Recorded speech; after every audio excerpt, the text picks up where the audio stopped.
This is Al over at Tilton's Heritage Pastures. I'm out here on the field where we're feeding our turkeys.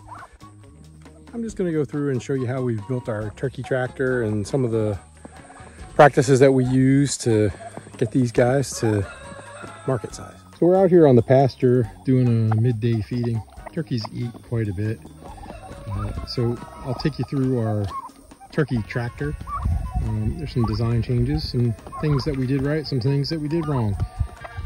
We keep buff Orpingtons, and so the roosters, of course, will go to meat. Any ones that are selected, they will go towards breeding, but as a majority, they'll go towards meat. See, we have a lot of predators up here. We keep turkeys and chickens out on the same pasture inside the same poultry netting. You can see the turkey tractor and the chicken tractor. So here's a look at our simple turkey tractor. It is 1/2-inch conduit bent, put into some 16-foot skids. We house about 25 turkeys in there. They only go in there during the night so that they're protected from any predators that might want to sneak in or are able to get past the poultry netting. Some of the flaws that we have are the door could be much better, and we may completely redesign it. For this season, it's worked well. They're protected from the rain and extreme sun. It gives them some shade to get in and out. Turkeys have to be moved every single day. So they stay out inside this paddock for about 2 or 3 days. They destroy the grass. Turkeys eat a lot of grass. You can see that's where they were the last 3 days, and they were moved yesterday. And here's what they've done from yesterday, and they got their tractor moved last night, and you can see inside their tractor it'll get moved again today, and they just wear that grass right down to nothing, and lots of fertilizer. So here's a glimpse at our turkey and chicken pasturing processes. So you can see they've been in here. This is their second day inside that paddock. And you can see out here on pasture that about 3 weeks ago they had come through this piece. And you can see how they really fertilize it and regenerate it.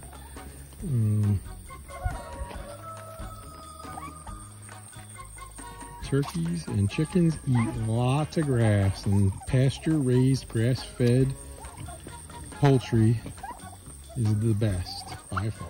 So we try to keep the field well mowed so that the grass isn't too tall, but tall enough for the animals to come through and graze on it and get part of their nutrition.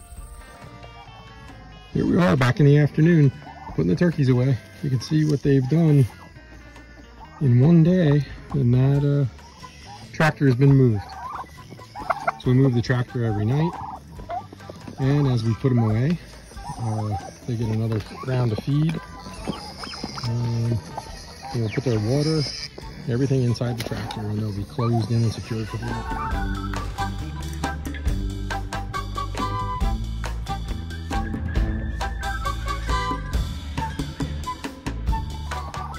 Turkeys are sometimes very silly. There's always one every night that can't quite figure out how to get back in, even though we do this twice a day. And there she is. So I'm just gonna walk her right around, and look at that. Ta-da! Everybody's in for the night. So we kind of did a terrible design on the door.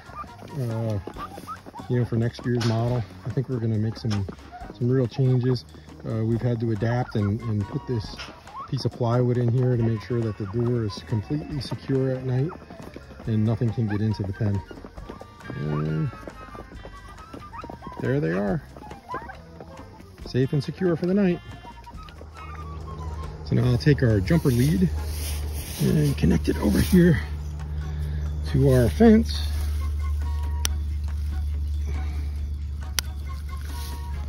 And we got a hot wire, and we got a hot fence. And so tomorrow morning, before I let them out of their pen, I'll bring you along and we'll move this portable poultry fence. We'll move it all the way out, and you can see our little tow strap and tow bar. And so what we do is we bring the four-wheeler out and winch this another section and give them some fresh grass to have at night.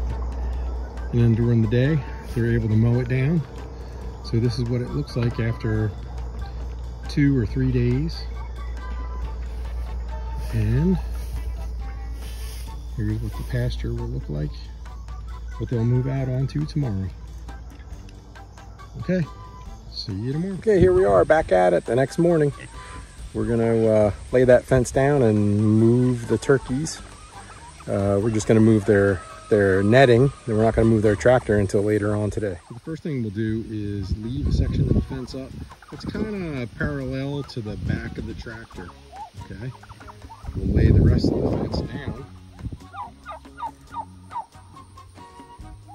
As you can see, they've pretty much destroyed all that grass and got it fertilized and are ready to move to the next piece. So while that fence is down, I'll go step by step and show you a little bit as I go.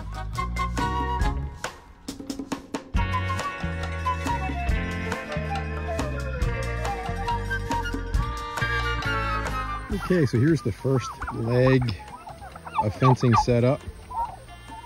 You can see how I've run that right down behind the tractors, right down just past the tractors, and then we'll pull it up the rest of the field. You can see the wake of the turkeys on pasture.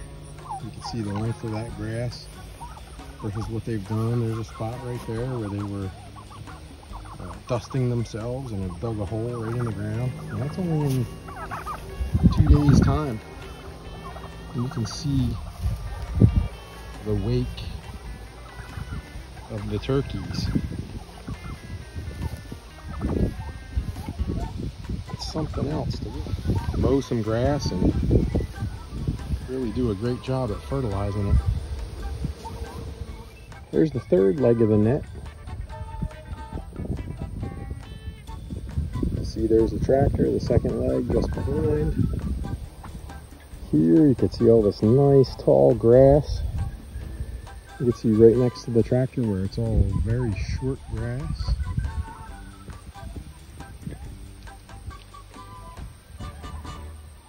And then we're going to move down here and we're going to set up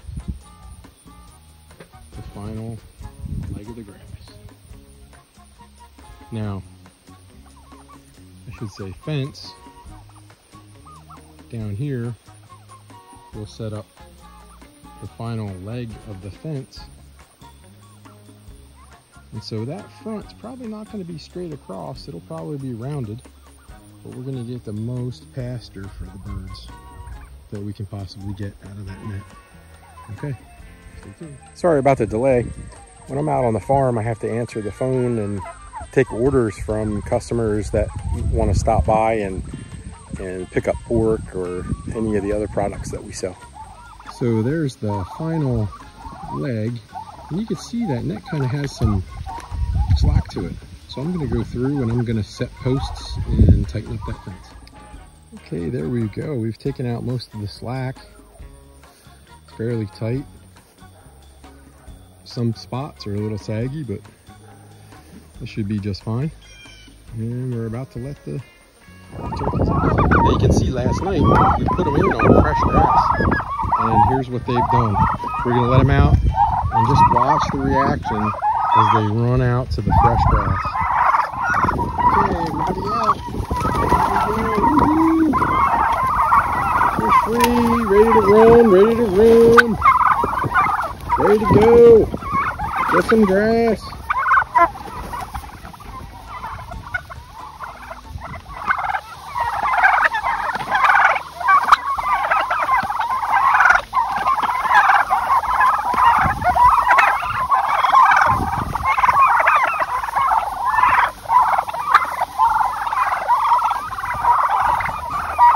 Is it time to hunt bugs? Is it time to eat grass?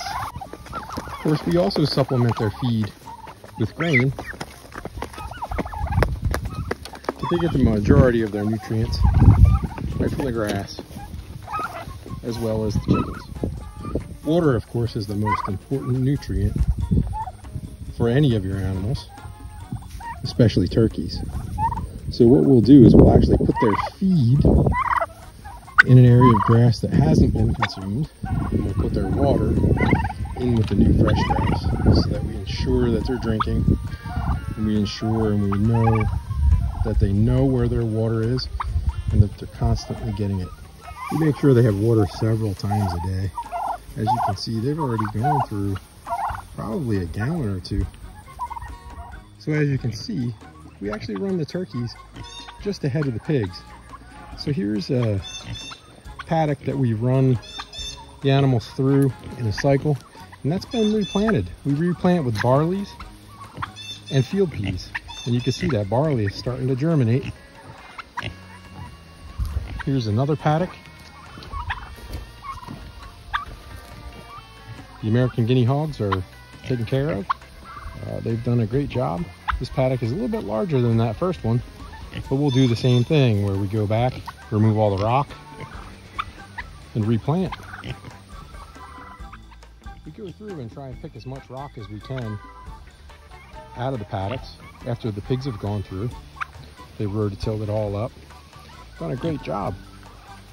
Once they've completed that, they'll move over onto the ground that the turkeys have already been through. So it's fertilized by the turkeys. It's tilled and fertilized by the pigs. And then it's replanted with an all-natural, sustainable forage. So I'll actually use a homemade jumper, and that connects and electrifies the fence. It does a great job. Not so much for the turkeys,